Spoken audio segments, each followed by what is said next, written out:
I'm both the us and the them, right? So I was raised in this conservative Christian tradition to believe that I was so fortunate to have been born into a Christian family in the United States. If my family had not come from China to the United States, I might have been in quote unquote heathen China growing up as a heathen. Childhood me could be a primary source for historian me, and actually I could still be a primary source for myself. These ideas are ongoing. They continue to inform the ways that Americans think about the world and think about themselves, and I'm part of that story.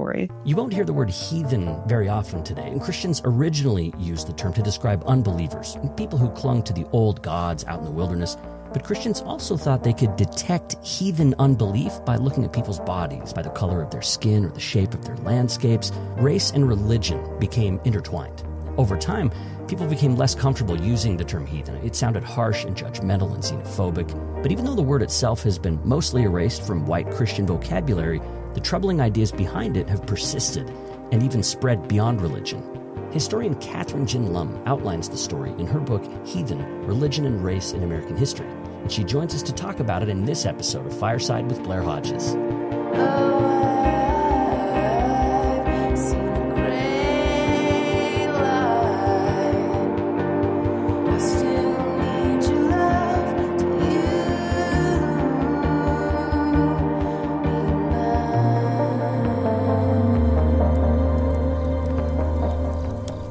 Kathryn Gin Lum, welcome to Fireside with Blair Hodges. I'm really glad to meet you. Thank you so much for having me. I'm glad to meet you as well. And we're talking about your new book, Heathen, Religion and Race in American History. And I actually want to begin with a note on terms. This is a page at the beginning of your book. And it says that you chose not to put words like heathen and pagan in quotation marks for the most part. And it's a little disclaimer here, and it seems simple enough, but I think it actually says a lot about the history that you're about to tell, because you're going to use those terms a lot throughout the book. Mm-hmm. And it's a history of how people have used heathen as an identity label. So let's talk about that note on terms and the power of punctuation. What does it mean to not put it in quotation marks? Yeah, thank you for asking me that. Nobody has asked me that so far, actually. I started off when I was writing this book putting heathen and pagan in quotes because these are obviously terms that nowadays people see as problematic, right? They're very problematic terms unless you're using them in the context of neo-paganism or neo-heathenism, for instance. So I was doing that, but then as you note, obviously the terms come up repeatedly in a book with the title Heathen. And so it was just getting difficult to parse, which uses of those terms were my uses of those terms and which were quotes. And so I decided pretty early on, actually, in the writing of this, that it was just too clunky to keep doing that. So I would just include a note right up front. So, early chapter drafts, that would be like note number 1, footnote number 1 in the chapter draft would say, for the sake of textual clarity, I'm not going to put these terms in quotes when I use them. They will obviously be in quotes when they come from sources, and it should not be taken to mean uncritical uses of those terms. Like clearly they are problematic and I'm not intending to use them not as such. So it's a great question. Right. Yeah. It reminds me, in disability studies, for example, there are terms like idiot, and which is an old term, and also a newer term like retarded, which are now seen as problematic. Idiots kind of lost that. People kind of have forgotten that it was connected to intellectual disabilities. But with retarded, that's a slur still. And so in disability studies, I've seen a similar disclaimer where people say, we're going to be using this when we're quoting people and when we're talking about the historical context, because that's the word that was used, but we're not going to keep throwing that quotation. But I think it really does speak to the power of quotation marks as this marker of I understand and I'm using this word deliberately. Right. Another word is the word white, and you note that you're going to capitalize that in a lot of cases. Talk a little bit about that decision as well, because race is a central theme to this book. Yes. Yeah. So that was a decision that I really gave a lot of thought to and kind of went back and forth on. And, the capitalization of white is obviously a problematic thing because that has been co-opted. Yeah, it could seem like honorific or something. White Exactly. power. And that is not at all how I am or why I am doing that. So in the note on terms, I reference an article by Nell Painter on why white should be capitalized too. And the argument that she makes there, and others have made it as well, is that capitalizing white has the effect of showing whiteness as a racial category.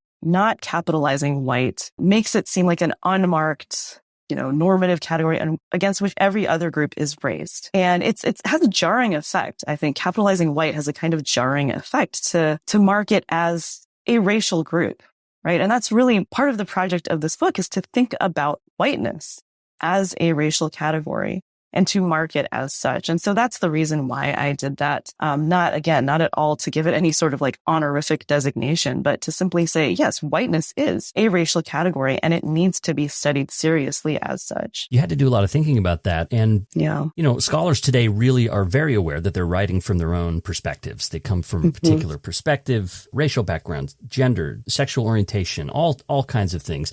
Let's begin with your background a little bit. And you do this in the book by introducing us to a little musical that I had never heard of. It's kind of this thing that I think Christian communities would kind of put on, this little play about missionizing the world. So tell us a little bit about your background and a little bit about that play. Yeah, there's a long history to Christian communities putting on shows, plays, having children kind of, dress up as so-called heathens. Hilary Cale's book on, I think it's called Christian Globalism at Home, gets into that history a bit. But yes, I grew up in a conservative Christian tradition, and I was in this play when I think I was probably 7, I don't know, sometime in my elementary school years. I was in this play called The Mission Connection. And the play is about, quote unquote, all American kids. It actually uses the term all American kids who get on board a train called the Jesus Express that goes throughout the world to evangelize people who need the gospel. So the play itself doesn't use the term heathen, because by the 1990s, which is, I think, when I was in the play, again, that term had basically fallen out of disuse. But one of the claims that my book makes is, even though we no longer use the term, the ideas are still very much there. Right. So so the play follows a missionary named Miss Shenary. It's yeah. Yuck, she has a yuck. solo. She has a father named Dick Shenary. Her mother's name is Stace Shenary. I really wanted to be Miss Shenary. Did not get that part. I was instead cast as a Native American, and the stereotypes and the tropes in this musical are pretty appalling. So I actually ended up buying a copy of the musical as I was working on the book. It was still available. Going through it again was just, it was an experience. It strikes me that you were chosen. So was it predominantly a white Christian community that you were part of? Yes. So yes. Do you think you received that role because of your race as well? Like there's like this awkward thing there of like, well, we can't make her a missionary. I don't think anyone would say that explicitly, but do you get that sense? I mean, when I was a child, I guess I just have a bad singing voice, but it's quite possible, right? It's quite possible. So in this musical, the other thing I think is interesting is that it's a train. Like it's going around the world, but it's this very localized sort of American frontier idea of this train, which you might run into some problems when you're trying to go overseas on a train. That's a good point. Good point. The Jesus Express. Yeah, it's very 19th century in many ways, right? Like the train is kind of the symbol of American technological progress. There are images in this musical too that I thought about. I tried to include in the book, but ran into some permissions issues there with the publisher of the musical, basically not wanting me to include images in a book. Yeah, it was interesting. That is. So this kind of kicks off the book where you're positioning yourself as a scholar of religion, but also someone who came up through a conservative Christian tradition and someone who, you're not a white person in America. You're coming at this from a different perspective there as well. Right. So you position us really well to understand this history of the word heathen and how, as you said, it's kind of fallen out of use, but it's also the ideas behind it continue to persist. Let's go back to the beginning of that word heathen. Yeah, no problem. I mean, maybe I can also just kind of comment that, as you talk about my positionality, I write about myself in the introduction as I'm both the us and the them, right? So I was raised in this conservative Christian tradition to believe that, I was blessed, I was saved, and to believe that I was so fortunate to have been born into a Christian family in the United States. Whereas if I had, if my family had not come from China to the United States, I might have been in quote unquote heathen China, growing up as a heathen, ending up in eternal damnation. And so as a child, that was always kind of something that I struggled with and thought about. And in the book, I write that childhood me could be a primary source for historian me. And actually, adult me, I could still be a primary source for myself. Like these are still questions that I am grappling with, that I'm thinking about. This is important to me. And, like I write in the book, these ideas are ongoing. They continue to inform the ways that Americans think about the world and think about themselves. And I'm part of that story, right? I don't want to set myself up as, somebody who's above this story and has like moved beyond it in any way. I'm part of it. Absolutely. The Christian part as well. Do you still practice Christianity in some sense as well? I do. Yeah. Yeah. So, and toward the end of the interview, I really want to dig into the conclusion of the book. As I don't want any spoilers now, but stick around, people, because there's some very interesting stuff at the end of the conversation. But thank you for giving us that perspective of where you're writing from. And let's talk about heathens. This is a word, as you mentioned, that has fallen out of use. It's generally seen as an offensive word, but the ideas behind it persist. That's your main argument as you show throughout the book. So let's go back to the beginning of when heathen was born at all. What did this mean originally? Where did it even come from? Yeah, so the term heathen is like an Anglo-Germanic translation of the Latin paganus, which referred to the people who dwelled in the countryside essentially and failed to adopt the new religion of Christianity. So they're the country dwellers who continue to worship the Greco-Roman deities. The term heathen is, again, a kind of rough translation of that. And the root of the term heathen is the heath. So it's understood to refer to those people who are wanderers in the heath, those Anglo-Germanic tribes who continue to worship, Thor, Odin, etc. And so, so the origins of the term, it's really a European kind of concept to distinguish between, first of all, those Romans who didn't accept Christianity and then those Europeans who didn't accept Christianity.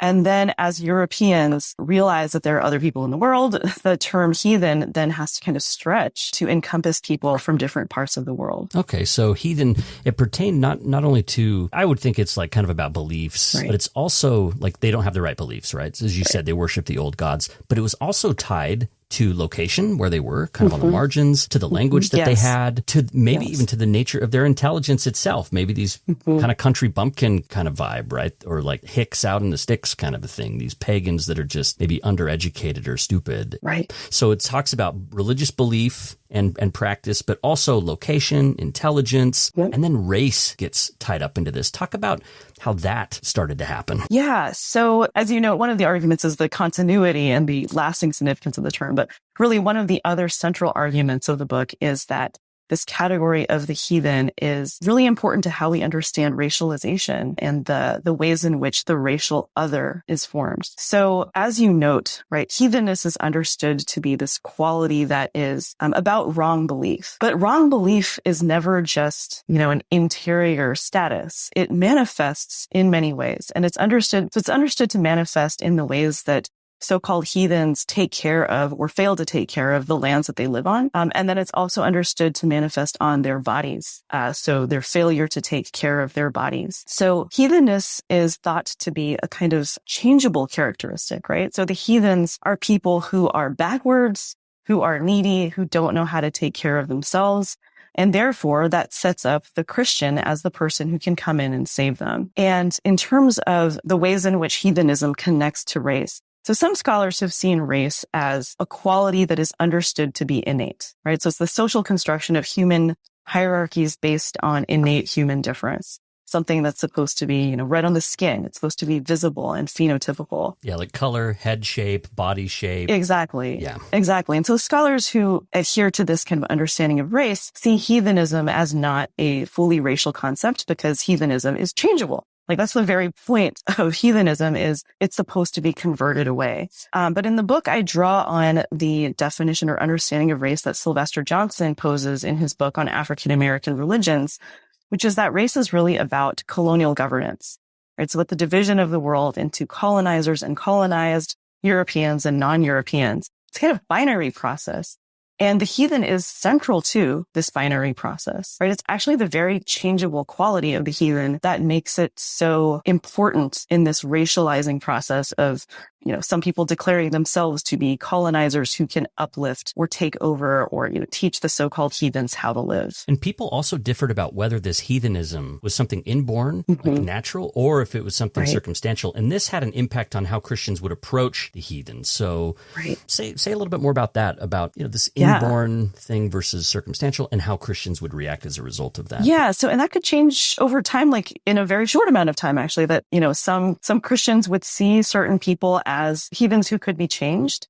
And then as a result of warfare, for instance, then they might change their minds and say, no, actually, these are inborn heathens. And this is something that Rebecca Getz argues in her book on the baptism of early Virginia, I think is the title of it, How Christianity Created Race. So she argues that this idea of hereditary heathenism arises out of colonial warfare and, the notion that certain people actually, we tried to save them, but we couldn't save them. So therefore, they must be hereditary heathens, right? This must be an innate characteristic. And so that's something that I touch on in the book as well. But I also write in the book about how even if theoretically, the idea is that the heathen can be saved and should be saved, in some cases, Christian missionaries, Christian colonizers would describe certain quote unquote heathen societies as so entrenched in their heathenism because of the many, many generations that they had been heathen, that basically they were so historically heathen that they couldn't be easily saved. So in a sense, that's, it's not quite the same as hereditary heathenism. It's not that they're understood to be like inherently heathen, but that the historical weight of heathenism on societies over time seemed so significant that it could not be changed overnight. This is used as a kind of excuse, right? So for Chinese exclusion, that's where I primarily write about this. That's used as an excuse for saying, the Chinese are historically heathen and they've been heathen for so many generations.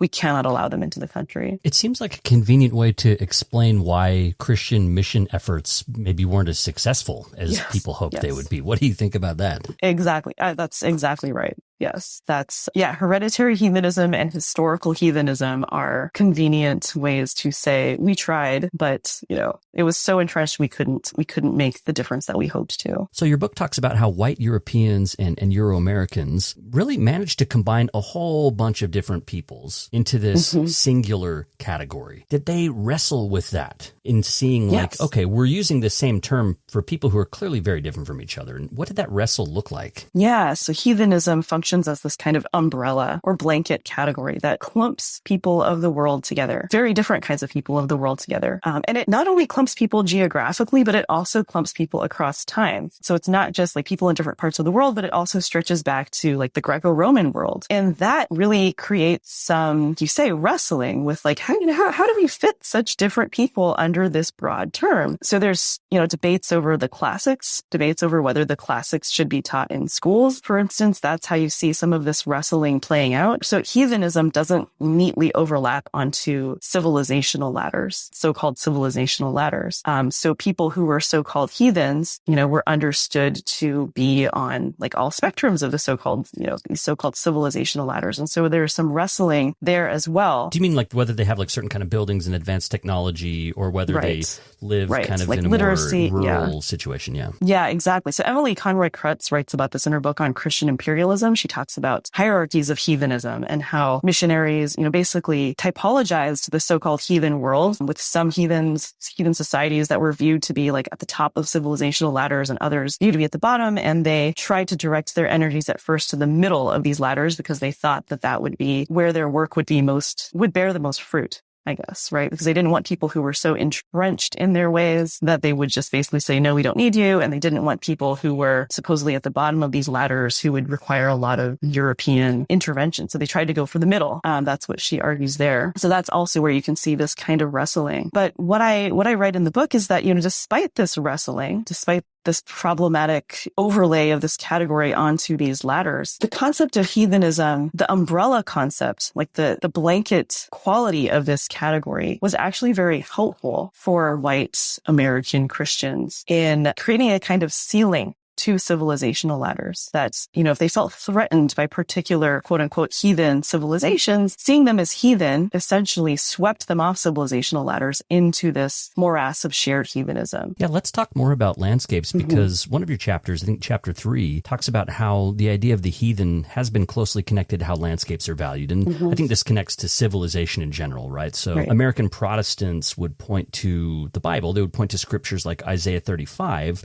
where it says the desert and the solitary places will blossom as the rose. And they would look and see maybe indigenous peoples who weren't doing the kind of European cultivation of the land that they valued, or other people in other countries that weren't building the kind of buildings that they would build and having the kind of crops and living the kind of ways they were living. And so they could kind of judge based on the landscape itself as to, where they fell on this heathen, well, you call it a heathen barometer, right? This sort of, you can judge how heathen people are. Yeah. Talk a little bit more about this landscape situation. Yeah. So, the landscape situation, again, is like a place where you can see them kind of wrestling with the broadness of this category, because the book of Isaiah depicts heathen landscapes as barren wildernesses, deserts, overrun with thorns and brambles. And so in some cases, missionaries going out into the world could very easily, from their judgment of what a built landscape was supposed to look like, in some cases they would go out and say, like, yes, this is a heathen wilderness, right? And so that justifies our interventions. In other cases, they would go out into the world and they would encounter built environments that,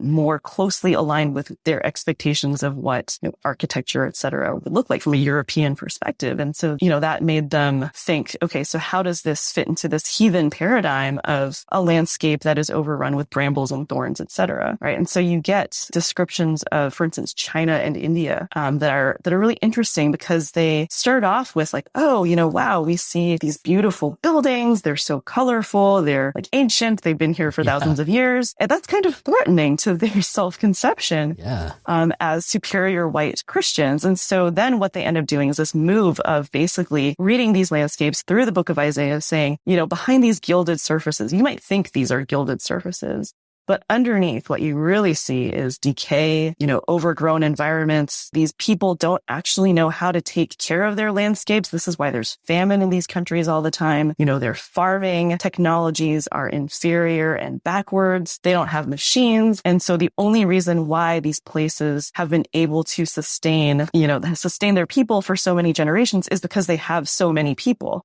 The people turn into the machines that cultivate the land. But because they don't have the machines to cultivate the land, if there's any sort of natural disaster, famine strikes and it's terrible, right? So this is the way that they just read them all through this same kind of lens. And that's where I argue that this kind of blanket heathen category comes into use. Talk about some of the images too. I know you couldn't get unfortunately, any pictures of the Jesus Express or whatever, but you could get some of these 19th century images that missionary societies would send, like before and after pictures, that we'd see on weight loss stuff on the internet. They have this like before and after heathen land situation going on. Right. Yeah. So some of the images, in the landscape chapter, images from Hawaii, I think are really interesting, because Hawaii was really held up by American missionaries as a kind of paradigmatic success case, right? And so you see these images that were actually engraved by Hawaiian students that showed Hawaiian landscapes that had been transformed to look like, what New England missionaries believed the ideal landscape would look like. So there's one image of Lahaina Luna, the school at Lahaina Luna in particular, that looks very similar to an image of Cornwall, Connecticut, right? So you see the same kind of houses, farmlands in the form right next to each other here, and they look exactly. So similar. Yeah, right. Yeah. So again, that's like showing the transformation of these lands. Let's see. Also in this chapter, there's an image here that I kind of went back and forth on whether to include this one in the chapter on landscapes or the chapter on bodies, but it's an image called Rude Farming from a children's periodical from the 1860s. And this is an illustration of, what I was just talking about with stereotypes about India in particular, and the lack of farming implements according to Euro-American understandings of what those would look like. Here, the depiction is of people, right, who are doing the farming like without the use of much in the way of machinery, again, by Euro-American standards. So the word rude here is supposed to signify, again, this kind of like backwardness, right, and the inability to make the land blossom as the rose without government intervention. Let's look at that Hawaii example a little bit more, because you get into how indigenous Hawaiians themselves were reacting. These missionaries were coming in and showing them different ways to create pastures or do farming or whatever. And not everybody was happy with that. So what kind of reactions were happening amongst Hawaiians, for example, as people were coming in and saying, hey, let's make your landscape blossom as the rose. Right. Well, Hawaiians wrote back against that in the 19th century. They were writing in newspapers, writing in exchanges back and forth with each other, and writing their own histories and basically saying, look, we have been cultivating the land. We were cultivating the land for generations. We cultivated it in a different way, right? And at the end of that chapter, I think I include a Hawaiian historian who writes about the coming of the Americans, and says, as for us, we regret the loss of our former ways, right? So they're very clear about what's happening. They're documenting it in real time as it's happening. And actually, I think something that's quite interesting too, that I note briefly in that chapter, is that missionaries also kind of lamented the rapid transformation of the Hawaiian landscape. So missionaries wanted Hawaii to look like Cornwall, Connecticut, right? So that picture that we just talked about, they wanted these kind of small scale. Yeah. They wanted these like small scale farms, right? But what was happening was the introduction of these large scale plantations. And so the missionaries themselves, they lamented this, like, what is happening here? These boiling, like centrifugal, huge machinery, like this is not what we were expecting. So you have this kind of, the close of the chapter with both Hawaiian missionaries and Native Hawaiian historians lamenting what's happening there. All right. So we've talked a little bit about how landscapes were viewed and how Christians would come in and suggest they needed to be changed as part of responding to the heathen or saving the heathen. And we've talked a little bit about bodies, but chapter 4 gets more specific about that. So 19th century Americans had particular ideas about heathen bodies, and race and religion seemed really entwined, as we've mentioned. Let's talk a little bit more about the heathen body and what Christians believed needed to happen with the heathen body. Yeah, so if landscapes were viewed through the lens of the book of Isaiah, heathen bodies were viewed through the first chapter of Romans, the book of Romans, which discusses heathens as people who are filled with unrighteousness, fornication, wickedness, etc. They worship creeping and crawling things, and as a result, their bodies become the same. And so in the chapter on heathen bodies, the point that I'm really trying to make is that, again, heathenness is not just this kind of interior state of wrong belief. It's a state that manifests, or was understood to manifest, on bodies in very significant ways. So heathen bodies were thought to be susceptible to death, whether it was babies who were subject to infanticide, or whether it was sick people or old people who were neglected because supposedly heathens did not have any sense of charity towards their own. Heathen bodies were also supposed to be susceptible to disease because they failed to understand the nature of the true God. They failed to understand the great physician. And so instead they turned to remedies that were, superstitions or otherwise, right? This is the kind of stereotype that arises. So heathen bodies understood to be kind of sickly, susceptible to disease, susceptible to famine, unable to care for themselves. You mentioned infanticide. It seems like that was a kind of an obsession with Christians. This would show up in a lot of the literature they made for other Christians when they were sort of justifying needing to go save the heathens. Right. What was infanticide happening? Like, where was this idea even coming from? Talk about infanticide a little bit. Just killing babies, basically. Right. So the discussion of infanticide basically argued that it happened kind of along a spectrum, that on one end of the spectrum, there were heathen mothers who were so basically lazy, profligate, uncaring, that they didn't want to put any energy into caring for their babies. And so they would essentially just kill them. Or if they were sick, they wouldn't take care of them so that they could go on living in their, lazy, profligate ways. That's one end of the spectrum. On the other end of the spectrum, industrious Christian mothers who would never do something. So like exactly. that. Yeah. So what the trope of infanticide does is it sets up the Christian mother by contrast to the heathen mother, the Christian woman in contrast to the heathen woman. Right. So on the one hand, there's this stereotype of the lazy heathen woman. On the other hand, there's the trope of the suffering heathen woman, right? The heathen woman whose society so oppresses women that she does not want to take care of or raise girl babies. So it's particularly girls on this other side of the spectrum. She doesn't want girls to have to be born into the same hard lot that she is facing, right? So by contrast, the Christian woman is supposed to dedicate her energy, supposed to want to raise her children, and is supposed to be held up on a kind of pedestal in her society to do this task, right? So again, that's the contrast that's created through that trope of infanticide. Was it even accurate? Like, was exposing babies, like, was that a thing? I mean, when I hear that, I think of like, ancient Rome or something, Right. So that's, the one thing that the book doesn't do is to consider, so it's about the tropes and about the stereotypes that are generated about the so-called heathen world. And it's not so much about like, what are the actual figures that are being encountered here? What's the actual like data that's giving rise to these tropes? It's more about what is the use of these tropes, like what are these tropes doing, right? It seemed convenient to me. At the very least, I think we could say that childhood poverty in America was an issue, and that to zero in on this as a problem of the heathen was to overlook things that were happening right here, quote unquote, at home, and just basically setting up an unfair contrast. However, it shook out. But did Christians expect conversion to change actual bodies, like that heathen bodies themselves would change? Yes. They not only expected it, they wrote about it, right? So they published these paradigmatic kind of hagiographic accounts of quote unquote heathen converts. And in one of them, the account of Kathryn Brown in particular, let me just find this. Yeah. Kathryn Brown, who dies of tuberculosis in her early 20s, a Native American woman. She is described kind of the before and after. We're talking about the before and after with landscape pictures, the before and after that's used to discuss so-called heathens who convert to Christianity. They describe a kind of change in bodies as well, right? And that's not only with their dress, ornamentation, that's discussed, but also, there's a quote here from somebody who describes Brown's personal appearance, saying, from a quote unquote wild, untutored girl, she had become graceful and polite.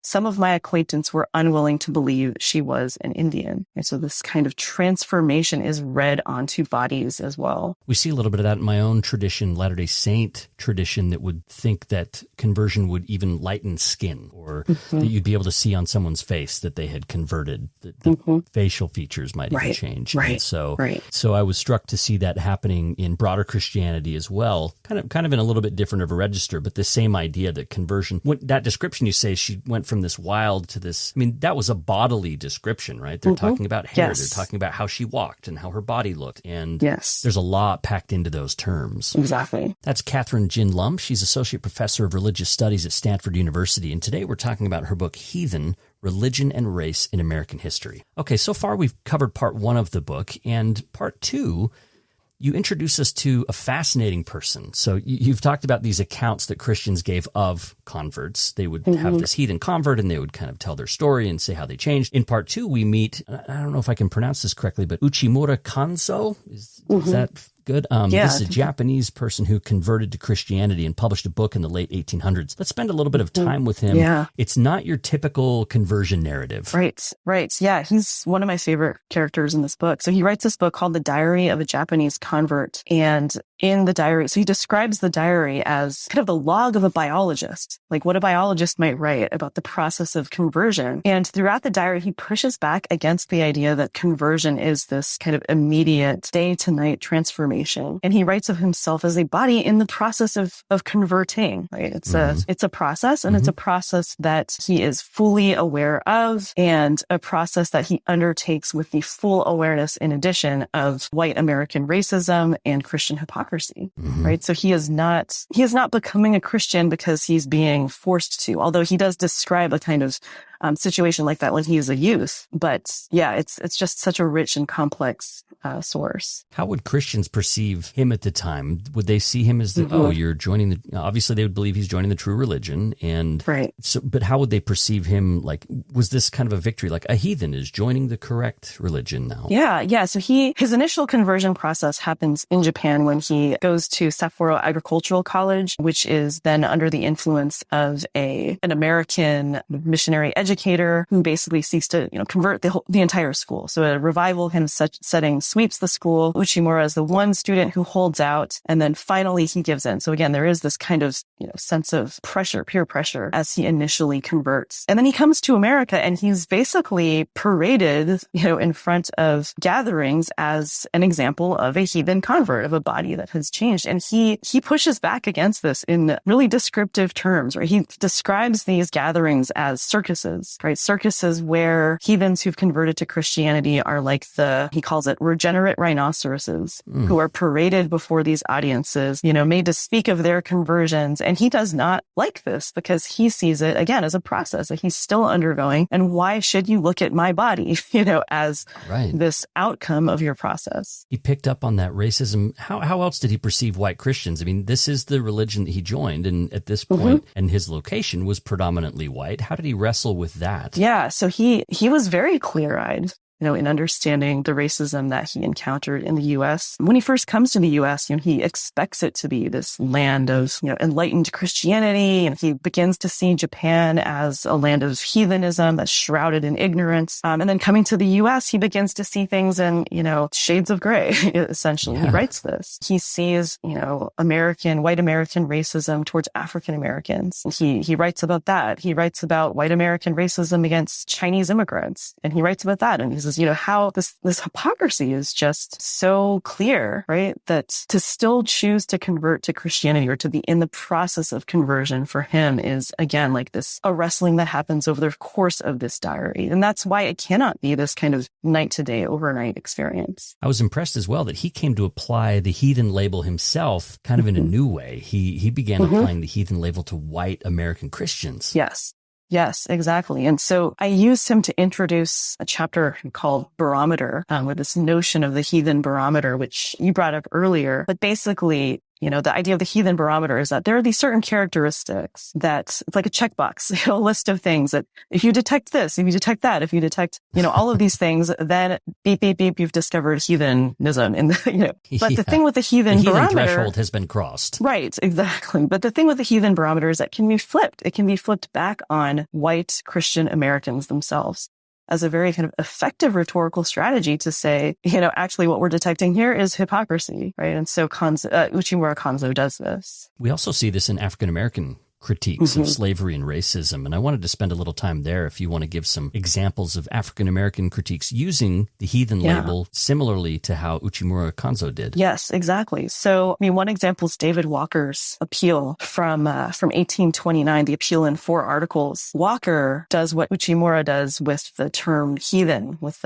with flipping it back on white Christian America. And he writes about, maybe I can just read a quote from the appeal. He writes that, quote, "The white Christians of America who hold us in slavery, or more properly speaking, pretenders to Christianity, treat us more cruel and barbarous than any heathen nation did any people whom it had subjected or reduced to the same condition." So he's comparing white Christian America to the, quote unquote, heathen nations in biblical times that engaged in practices of enslavement and saying that Americans are more heathen than those, than the heathens in the days of the Bible, right?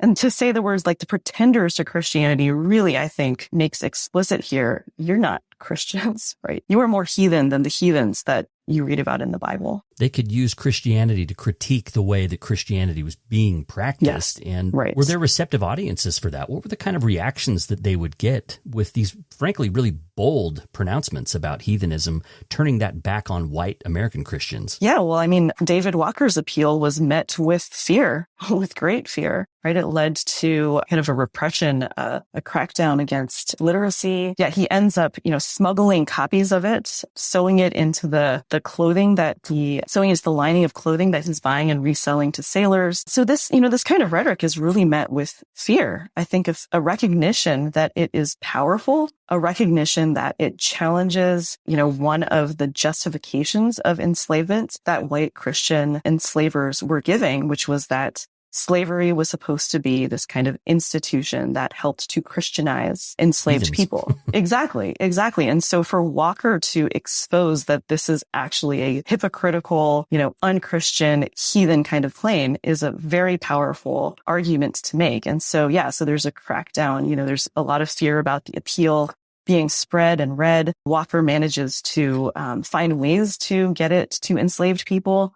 And he sews it into the lining of the clothes, the used clothes that he's selling to sailors, encourages, people to read it out loud to enslaved people. And yeah, so it is met with fear. Absolutely. Also in chapter 6, Kathryn, you talk about how Chinese people came to be seen as the quintessential heathens for white American Christians in particular. And I was really drawn to internal debates that actually happened between Chinese people in the book. I'm thinking of Wan Qinfu, who claimed the term heathen kind of as a point of pride, and then Yan Fu Li, who was distancing himself from heathenism. Yeah. Talk about those two figures and what they say about the history of the word heathen. Yeah, also a couple of my favorite figures from the book. I'm actually hoping to write my next book on them, to do a deeper dive into them. Well, I could see there was a lot there. There's a lot fascinating there. Part, yeah. Yeah. So really interesting. And kind of similarly to Uchimura, they both initially convert to Christianity, and then Wang, like Uchimura, comes to the United States. I mean, they both, come and see the hypocrisy, the racism here, but Wang ends up unconverting, and he ends up traveling the U.S. as a lecturer and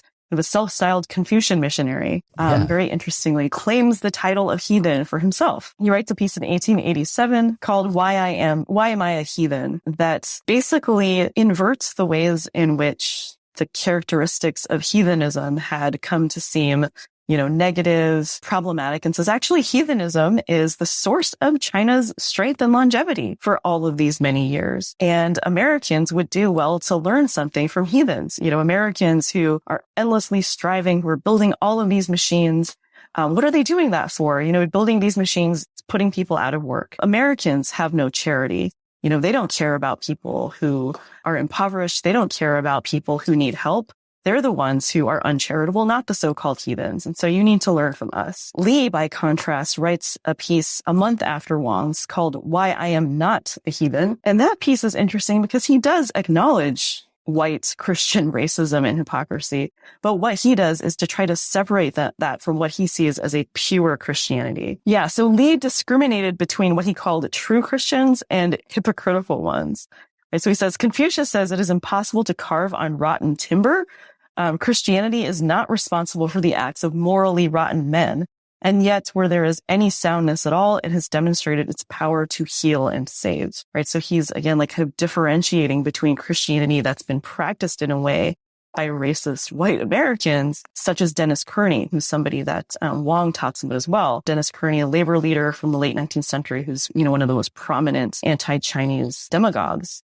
Wang says, I don't want to go to a heaven where I see Dennis Kearney. That would be appalling. And Li says, the transformative power of Christianity is such that, even Kearney could repent and become changed into somebody lamb-like who could come into heaven and say the Chinese must stay. Heaven is incomplete without them. So they're, describing Christianity in different ways, but both of them coming from the same perspective and background of understanding, again, with clear eyes, what this country is about. Right. And they're both appealing to Chinese sources. They're both appealing to their heritage. Right. It's a really important reminder, I think, of the diversity that exists within communities that often get lumped together. Yes. There's a lot of diversity within Chinese communities, and we see these really powerful and excellent writers, these great figures, Wan Qinfu and Li, who were really challenging each other. And so I look forward to seeing more work about them. That part was really interesting to me. That's Kathryn Gin Lum. She's Associate Professor of Religious Studies at Stanford University, and we're talking about the book Heathen, Religion and Race in American History. Well, we don't hear the word heathen as often anymore, as we've mentioned, and so the word started to decline. One of the ways that it started to lose power was it started to become a way to kind of give backhanded praise. There was this romanticization that happened amongst white people in particular. Talk a little bit about that. It almost became a term of nostalgia before it became a term to be embarrassed about using. Yeah. So I write about that in a chapter about preservationism and this kind of turn towards, like you say, this kind of romanticization of heathenism as part of humanity's past, right? So this turn happens even in a single individual. There's this figure in the book, Nathaniel Bright Emerson, who's the child of missionaries in Hawaii. He is an ardent annexationist. He writes these really negative things about Hawaiian heathenism as justification for annexation of Hawaii. But after annexation, he turns into one of these romantic preservationists who writes about the Hawaiian past as, part of humanity's legacy that we need, that he, as this kind of white American savior essentially needs to preserve so that we remember it. And so that, there's a concern in the late 19th, early 20th century about over-civilization. The over-civilization of the white American, and the nostalgia of the so-called heathen past is basically held up as a way to kind of ward against these fears about over-civilization, right? So this is the era of Teddy Roosevelt's Rough Riders and, concerns that Americans are becoming too effete.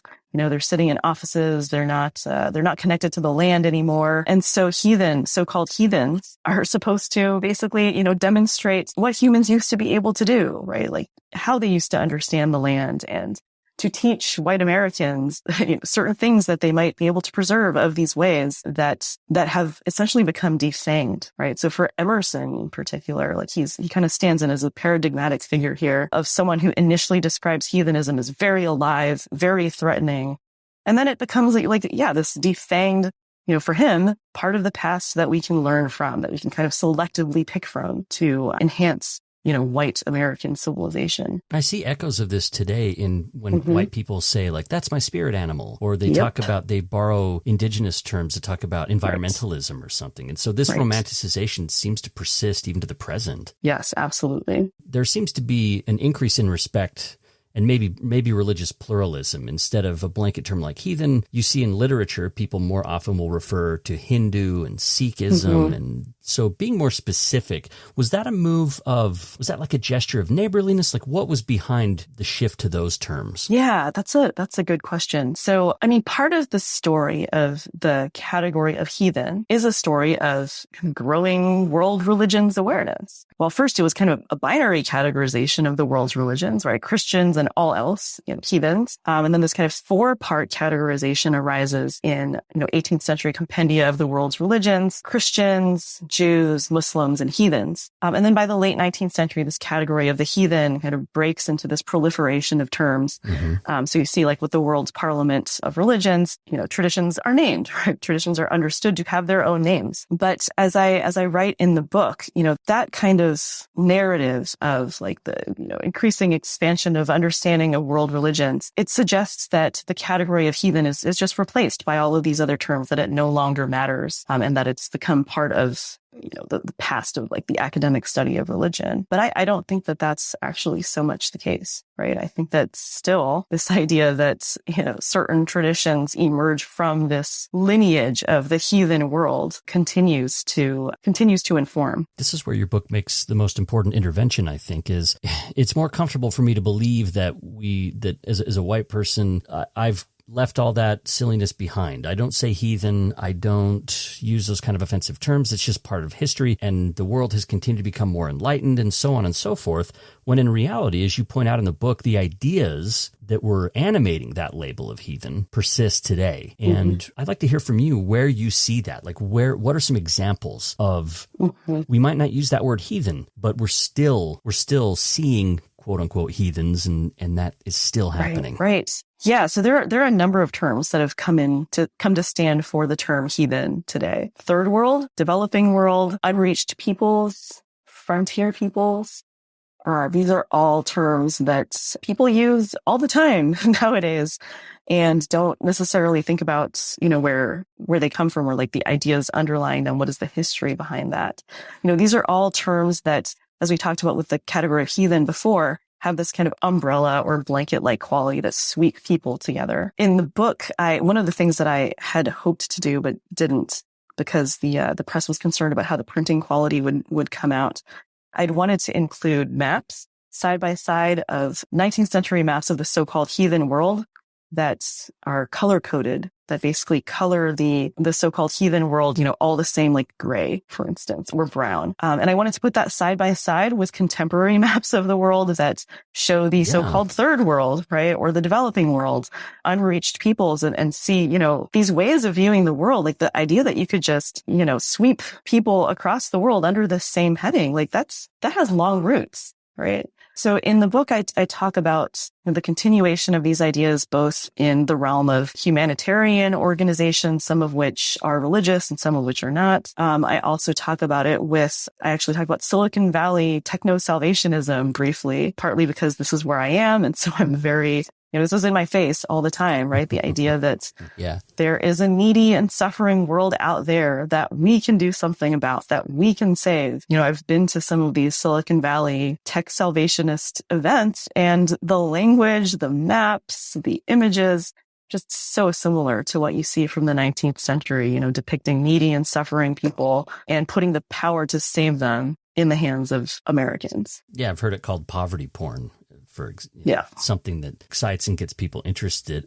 How do you grapple with this too? Because, I think we both agree that digging some wells in a country that has water access problems would generally be a good thing, right? But there's this hard tension that exists in humanitarian work where it can be colonial, it can be overbearing, it can be self-righteous versus it can be helpful and it can be meaningful. So how do you see that negotiation now, having done this work? Yeah, it is so hard. I don't expect you to have all the answers for it either. I just am wondering how do you wrestle with it? Yeah. I don't. Because I don't either, yeah. Right. I am wrestling with it, right? It's in the conclusion, I go back again to my positionality is both the us and the them, right? And I write in the conclusion that I'm not morally superior in any way by virtue of being an academic, right? Academics critique from these comfortable office chairs. I'm not the person digging the well. Who am I to critique that? But on the other hand, I hope that what this book does is that it opens a conversation, that it maybe exposes a history that, again, like you mentioned earlier, many people think is just long gone, that it's in the past, and that it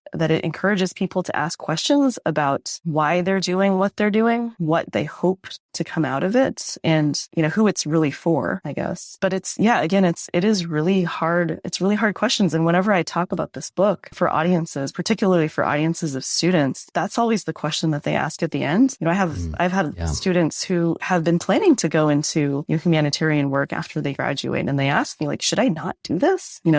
I hadn't thought about this way. And I say, I want you to ask those questions. I want you to think about it and have those conversations with others.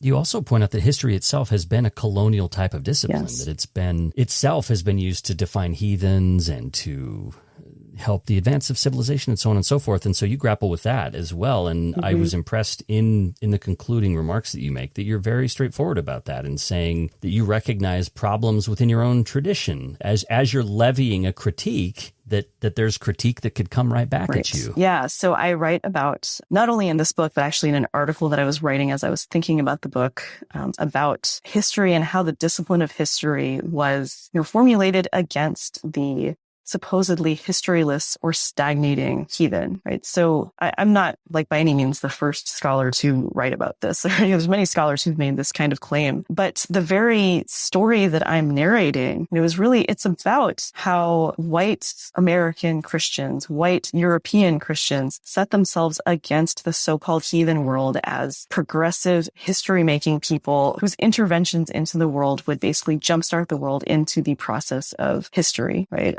Of changing over time, because heathen societies were depicted as stagnant, as unable to progress. And so I write in the book this critique of the discipline of history, the emphasis on change over time. Part of the book's point is that things don't just change. There's a lot of continuity that we see, and I try to show that throughout the book.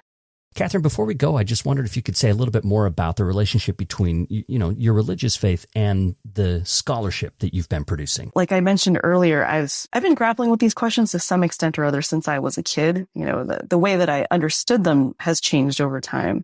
But for me, actually going into the study of religious history has been a way to think through these questions, to think about how humans in history have dealt with these questions, think about the kinds of answers that they've given. The tradition that I was raised in does not ordain women. Women are not allowed to become pastors and ministers. And I think if I had maybe been raised in a different tradition, I might have gone down that route. But instead, I went into academia. And so the entire book is a kind of continued grappling. This is I don't know. This is my life calling, I guess, to to think about these questions and to think about how people have dealt with them. And, the various characters that we discussed today, I see myself in people like, Wang Qinfu, Yan Shaoli, Uchimura Kanzo, the kinds of issues that they dealt with, that they grappled with. I find community with them and, thinking about the ways that they talked back.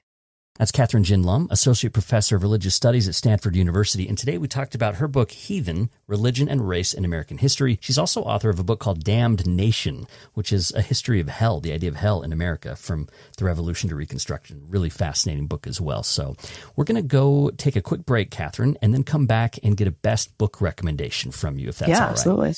Hi, I'm Caroline Klein. I've spent the last 7 years listening to Latter-day Saint women from around the world discuss their hopes and fears, their sorrows and joys, and the ways their faith informs their everyday lives. I want to share their stories and voices with you on my new podcast, This Global Latter-day Life. Join me to hear about the perspectives and life stories of Latter-day Saints from places like Botswana, Mexico, the Caribbean, and other countries around the world. Each of the women you'll meet contributed their stories to Claremont Graduate University's Mormon Oral History collections. We'll also be joined by scholars and other community members who offer insights and explore questions that arise along the way. Half storytelling, half conversation, This Global Latter-day Life amplifies the voices of global church members and invites all of us to take more seriously the perspectives of Latter-day Saints navigating diverse cultures. Subscribe wherever you find your podcasts.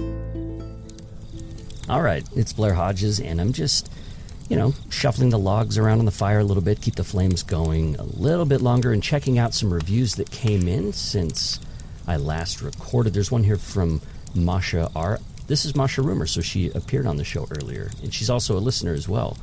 She says, this podcast takes some of the most pressing issues of our society and makes them inspiring and personal, affirming our shared humanity. Plus, there's a lot of humor. Thanks for writing that review, Masha, and for people that haven't listened to that episode yet, check it out, Masha Rumor. The episode is called Heritage. We have another review here. This is a 5-star review in Apple Podcasts from Elicases, I think. It says that they're pleased to have a podcast like this that they can recommend to anyone, regardless of where they are or what their background is when it comes to religion. Thanks for that review. That's what we're aiming for here. Got a review from Steph Martz, who says they're grateful for this podcast. I also got a comment on the website from Stuart Peterson. He says that the Dante Stewart episode gripped him. He says, I held on and had a remarkable experience. Played it 3 times, challenged and intrigued. I gained an awareness of things I hadn't considered, and I find life richer by thinking differently. A superb gift to have your transcript. Yeah, we put transcripts of every episode on the website, firesidepod.org. I love seeing these reviews come in.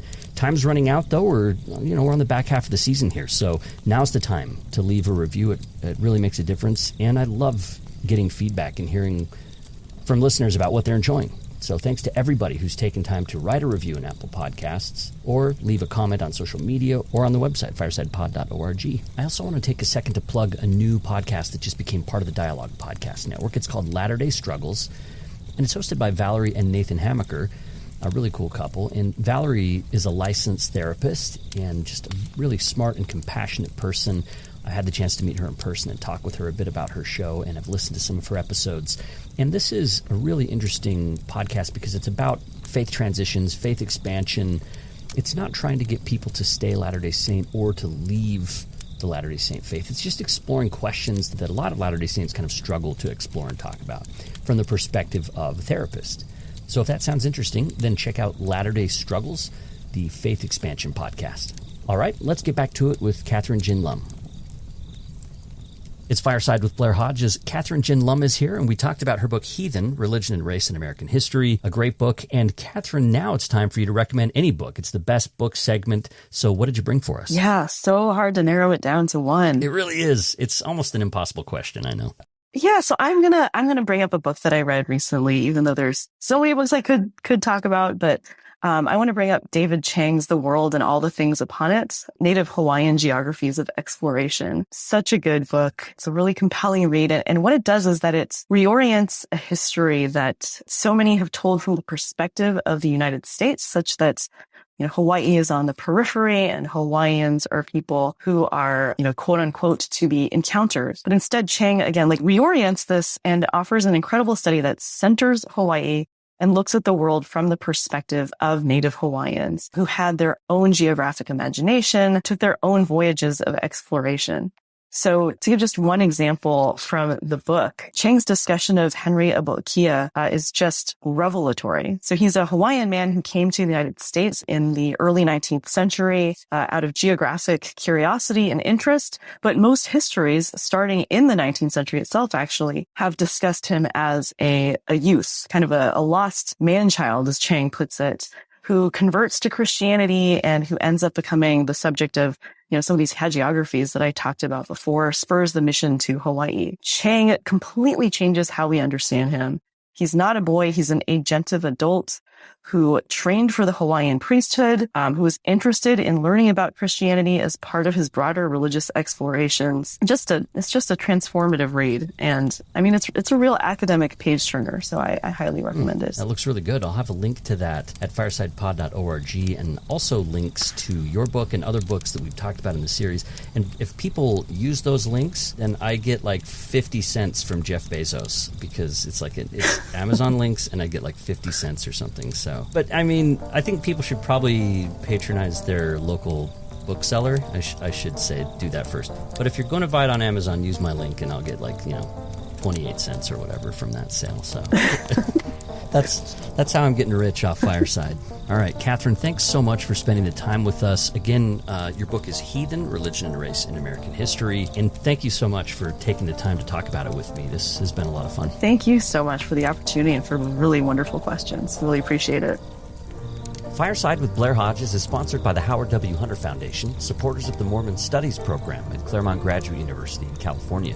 It's also supported by the Dialogue Foundation, a proud part of the Dialogue Podcast Network.